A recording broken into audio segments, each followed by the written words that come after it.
Blair Adams was 31 years old when he died alone in a Knoxville, Tennessee parking lot, under circumstances that have baffled investigators for nearly 3 decades. What makes his case so disturbing isn't just the violence, it's the sheer randomness, the trail of confusion he left behind, and the overwhelming sense that Blair was running from something or someone that no one else could see. Blair was from Surrey, British Columbia. He worked in construction and was described as friendly and hardworking. He had been sober for 2 years and regularly attended Alcoholics Anonymous. But in early July of 1996, something changed. He became paranoid. Friends said he started telling people someone was trying to kill him. He wouldn't say who. He started acting erratically, mood swings, moments of panic, and abruptly stopped going to AA. Then he took drastic action. On July 5th, Blair emptied his bank account, withdrew thousands in cash, and cleared out his safety deposit box. He collected gold and platinum coins, jewelry, and other valuables. And then he ran. On July 9th, Blair attempted to cross the U.S. border into Seattle, but Canadian officials turned him back.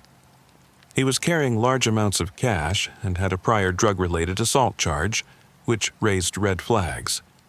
Undeterred, Blair abandoned his car and bought a round-trip plane ticket from Vancouver to Frankfurt, Germany. But instead of boarding the flight, he turned around and bought a one-way ticket to Washington, D.C. He arrived in the U.S. the next day, July 10th, rented a car, and started driving south. No one knows why. He had no known connections in the direction he was headed. But by that evening, Blair was in Knoxville, Tennessee. That night, around 5:30 p.m., Blair stopped at a BP gas station. He appeared confused and distressed. He told the attendant he couldn't get into his car. He was using the wrong keys. When the worker offered to help him check his pockets, Blair refused.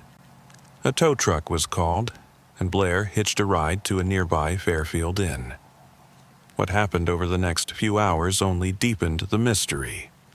Hotel surveillance captured Blair pacing back and forth in the lobby for over 40 minutes. He repeatedly entered and exited the building, fidgeted near the door, and looked out as if someone was following him or he was waiting for someone who never arrived. Eventually, he paid for a room using cash, $100 for a $50 stay, but never went inside. The room key was later found unused in his pocket. That night, 2 women claimed they saw Blair speaking with an unidentified man outside a nearby Cracker Barrel restaurant. A composite sketch was made based on their account, but the man was never identified.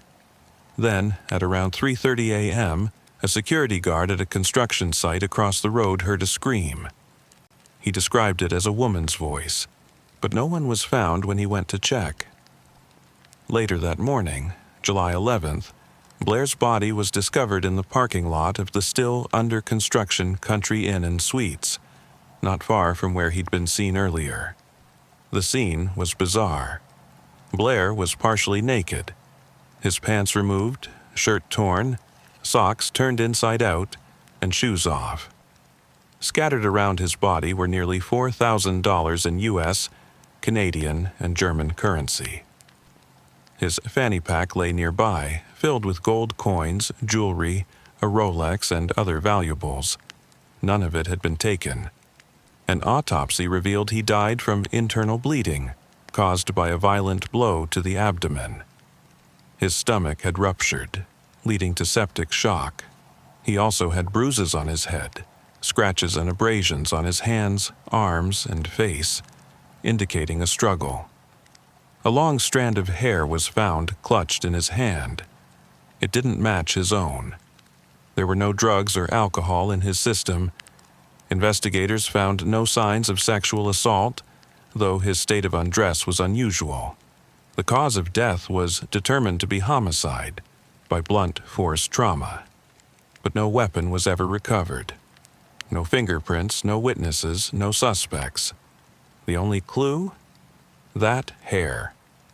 DNA testing confirmed it belonged to someone else, possibly a woman, but no match has ever been found.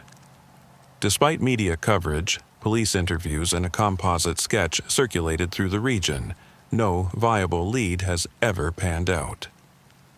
Authorities say robbery was clearly not a motive, and no one ever came forward to explain what Blair was doing in Tennessee, or what he was running from. His mother later said Blair had told her people were spreading rumors about him, that they were trying to ruin his reputation, that someone was out to get him. But she never found out who.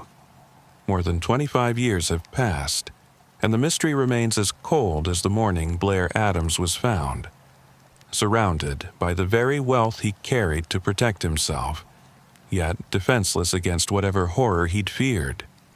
He crossed a continent, terrified of something no one else could see. And when it caught up with him, it left no answers behind. This is the story of Blair Adams.